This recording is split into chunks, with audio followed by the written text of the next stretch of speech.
Welcome to Unshakeable with Human Design, the show dedicated to helping entrepreneurs use human design to shift from hustle to flow without sacrificing results.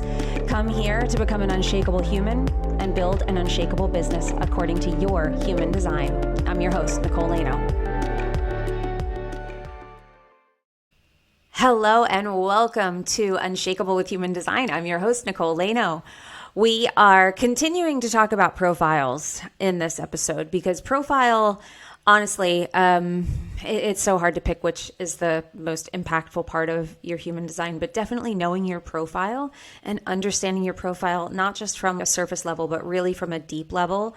The experimentation and contemplation around your profile will open up who you are here to be and bring that into greater focus.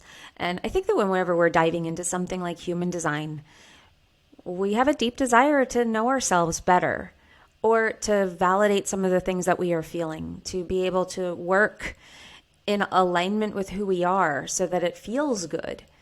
Maybe we want some reassurance that what we want to do is correct or that we can be all that we feel we are, right? How can we live up to our potential? And profile is a key element to that. So what I want to talk about today is there are different types of profiles. So depending on what your profile number is, we're going to talk about these categories that they fall into. What we call a personal destiny or personal fate, the juxtaposition or the fixed fate, and then we have the transpersonal destiny or transpersonal fate. Destiny, fate, you can call them either one. And depending on what profile number you have, you fall into one of those categories. These would also be called, so the personal destiny side is also called the right angle. So if you look at your incarnation cross and it says RAX, then you are a right angle. If it says jux, then you have the fixed fate. And if you have the transpersonal, then that's going to say LAX, left angle cross, okay? So what we're looking at, these are just three different categories that they fall into, and they give you a clue into the nature of your profile, of the role that you're here to play.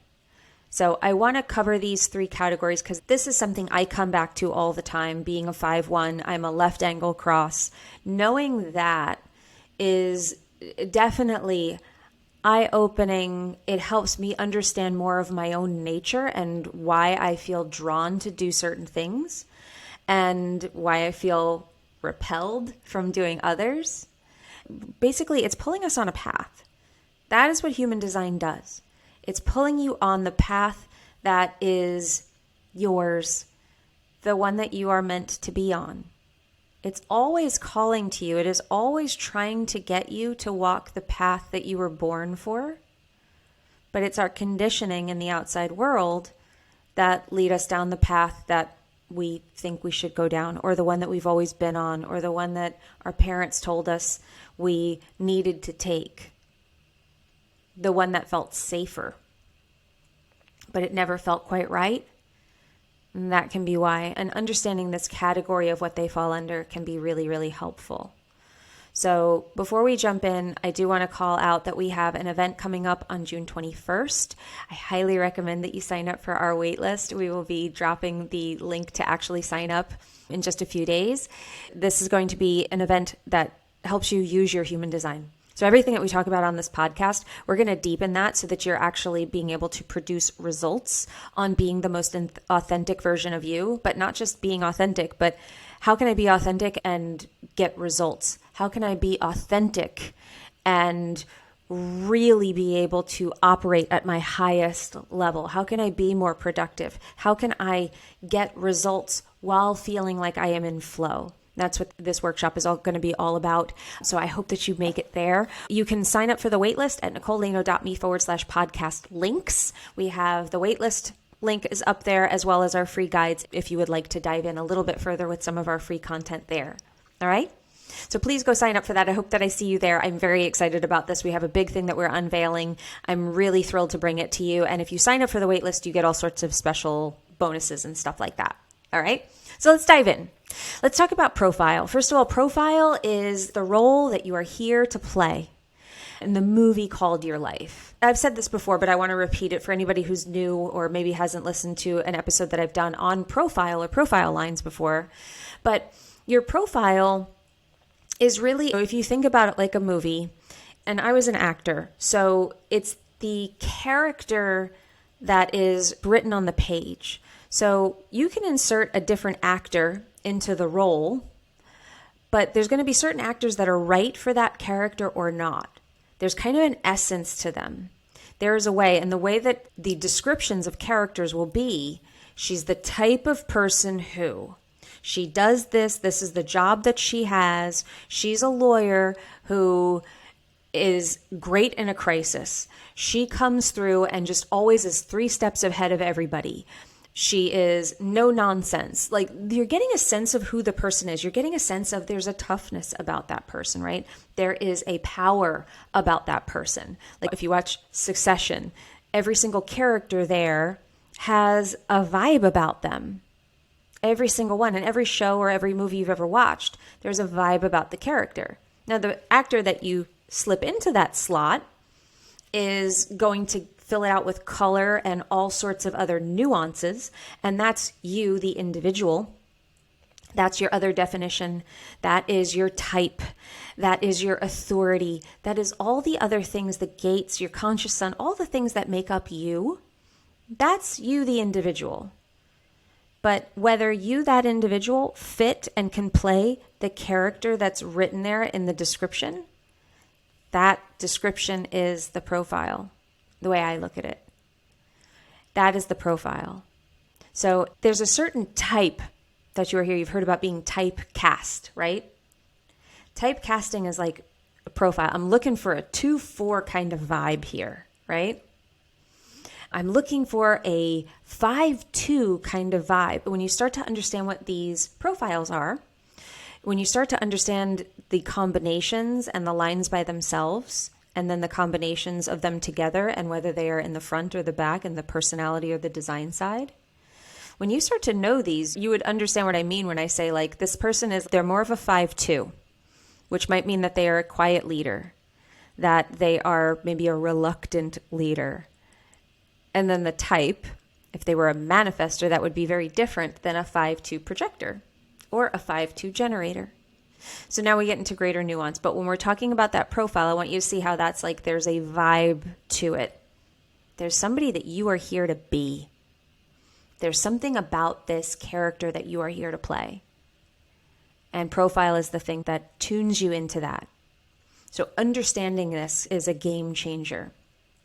And really owning it and understanding how your profile influences the way that you are, how you are experienced, how you are expressed in the world, and how other people experience you, and what is authentic to you. Because when you show up truly embodying your profile, then it is so authentic. People just start responding to you in very, very different ways, and they feel drawn to you. This is a key to your magnetism.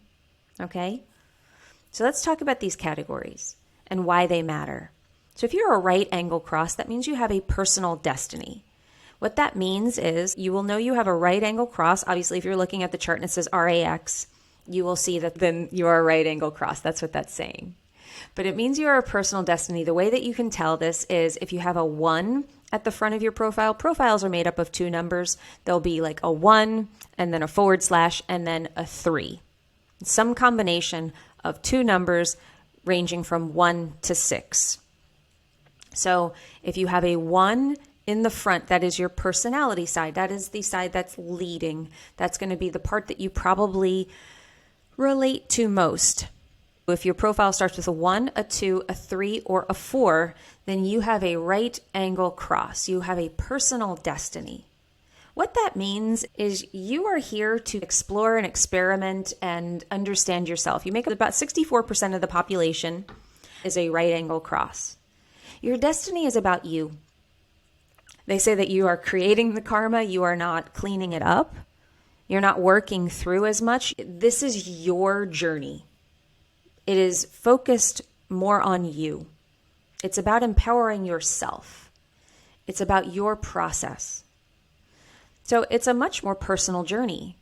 It can be a little more inwardly focused and personally focused, not as naturally reaching out to the other. Now, obviously, again, type is going to influence this. You, the individual, is going to influence this. But overall, your personal journey, your purpose, so this influences your incarnation cross. Your incarnation cross, or your purpose, as you know, as it can be referred to, which is the combination of those 4 gates at the top: the conscious sun, conscious earth, unconscious sun, unconscious earth. And you can go back. I just did an episode on your purpose through human design. You can go back to that one and hear me talk about that some more. But the right angle cross is going to influence the way that your gates are expressed. They're going to be expressed in a more personally focused way.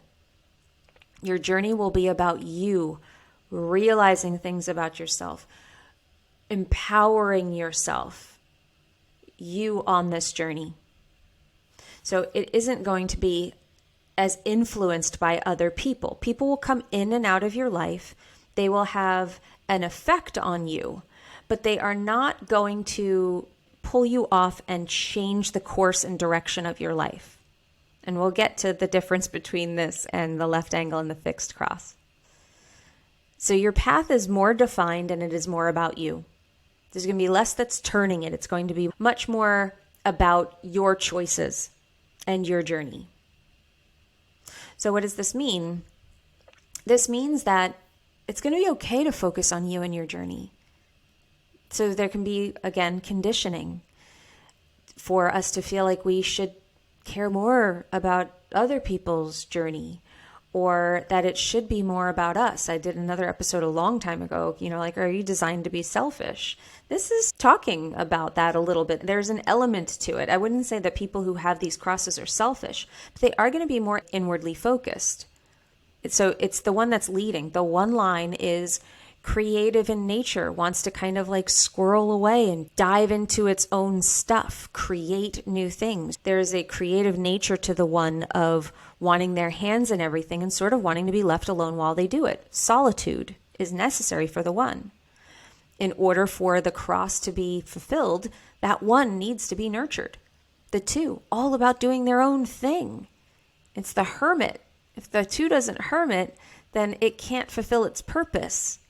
So that's why these are more about you, the individual, than they are about the whole. Okay? So this is why the right angle cross is personally focused and has a personal destiny. Your karma isn't tied to other people the way that some of the others are. Okay? The way that a left angle cross would be. Now, the juxtaposition cross, the fixed fate, there's only one profile that has it. It's the 4-1. And the 4-1, it's the bridge between the right angle and the left angle cross. It's just the one profile. They're only 3% of the population. They are like little unicorns out there. This is really about their fate and their purpose, and their destiny is fixed. It's very defined, and it's theirs and theirs alone.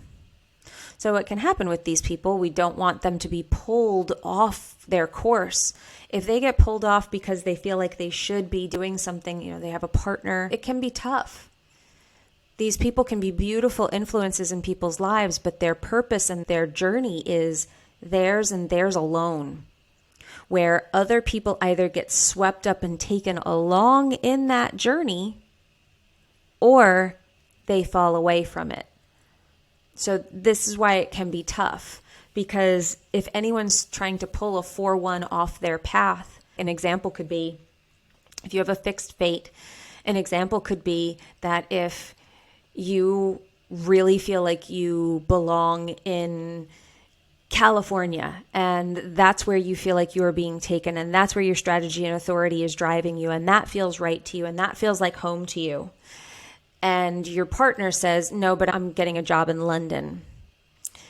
If you get pulled on their path to London, that can be detrimental to the fixed fate. That can end up feeling like you are really off your path.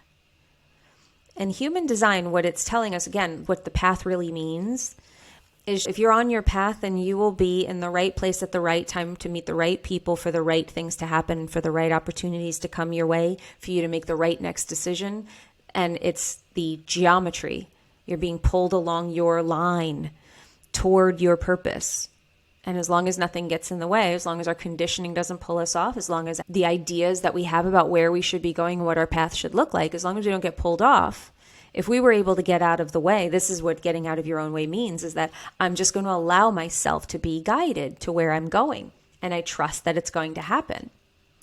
With this, it's more the other way, that you go to California with a fixed fate and your partner says they either come with you to California because that's right for you, or they don't. And either they go their way and you go yours, you stay together, but they, like whatever your arrangements are.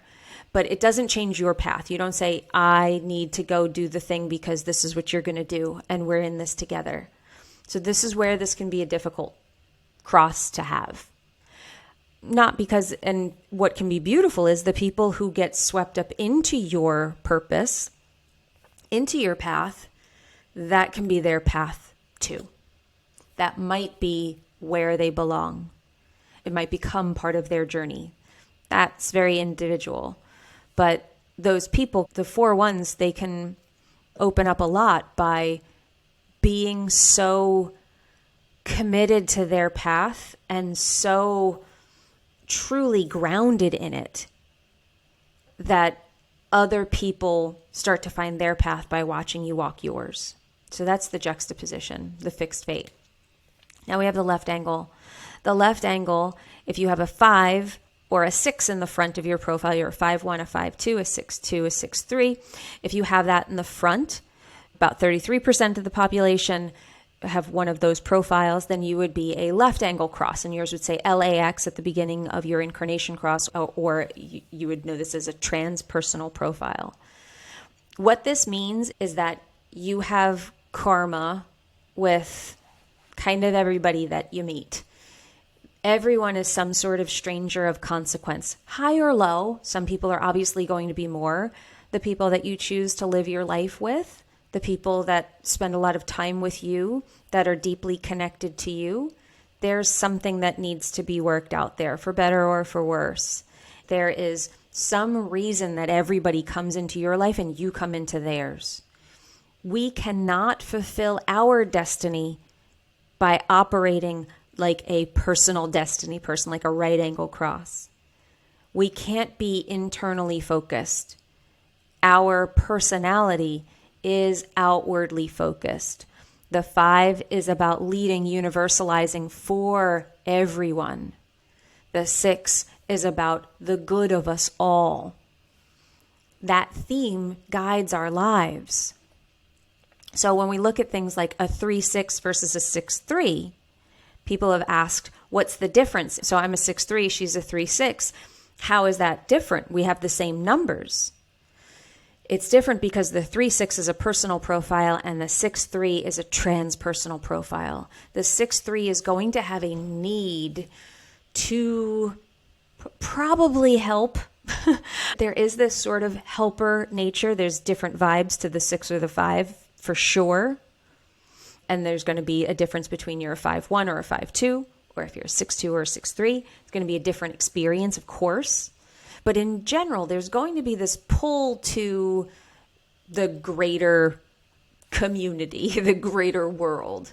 And I can speak as a 5-1 that I also have a lot of collective circuitry. Again, the individual comes in here. But as a 5-1, knowing that the coaching and why coaching and helping others feels so yes to me and always has. When I started to work with people in the capacity of helping them grow, that feels very much in line with my purpose. But it's also, there is this thing of people coming in and being an influence on their lives, and people coming into my life and being an influence on mine, and how every lesson that I'm teaching, I'm learning as well from the people who are with me, that they are guiding my path, that I'm being bumped along on this journey of life.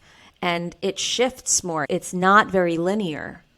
It has more movement to it because I am influenced by the people who are in my life and who come in for however long they're here. There's always this penetration of their influence on me. And I know me on them as well. We can have great impact on people's lives, and everybody can. But there's something about that feeling of, I know you, that feeling of there's something in this for me, you have something for me, that's very transpersonal. Again, different vibe. 5 to 6 will be very different as far as like what that person has for you. Do you have wisdom or do you have a solution? Those are the differences, the 6 and the 5. So I hope that this showed you how these categories start to tell us more about the nature of our profile and how we're meant to interact with others, the outside world, and what our journey looks like. So when you look at your incarnation cross, when you look at your purpose, and you're looking at it through the lens of your profile, because that is how you get to your specific color there. You might have the same 4 gates that I have in my incarnation cross. But if I'm a 5-1 and you're a 3-5, it's going to look very different. Our cross will be called 2 different things. You will not have the same incarnation cross as me. You will have the same gates, but you will not have the same incarnation cross. So the expression of it and the experience of it will be completely different. So I hope this helped. I hope that you enjoyed this. I hope that this added a little bit of color to what the profiles can be and how they might be playing out in your life. So what are you? Let me know on Instagram. Are you personal? Are you transpersonal? Are you fixed? Let me know what this shed some light on for you and what came up for you when you heard the episode and when you listened, whether you were a right angle, a juxtaposition, or a left angle. How did that hit you? Did anything come up for you? I would love to know. Please share it with me on Instagram. I'm at Nicole Laino Official. Please go sign up for the waitlist at nicolelaino.me/podcast links. And remember, everyone, in order to have an unshakable business, you must first become an unshakable human. So I hope this episode helped you, and I hope you join us next time on the journey of you becoming unshakable with human design. I'll see you in the next one. If you love this episode and you're a fan of the show, please show us the love on iTunes, Spotify, or wherever you're listening to the show and leave us a review. And if you'd like to connect with other entrepreneurs on their human design journey, join our free Facebook community, Human Design for Entrepreneurs. Go to nicolelaino.me/podcast links to join the group, book a human design reading with me, or access our free human design resources. We'll see you there.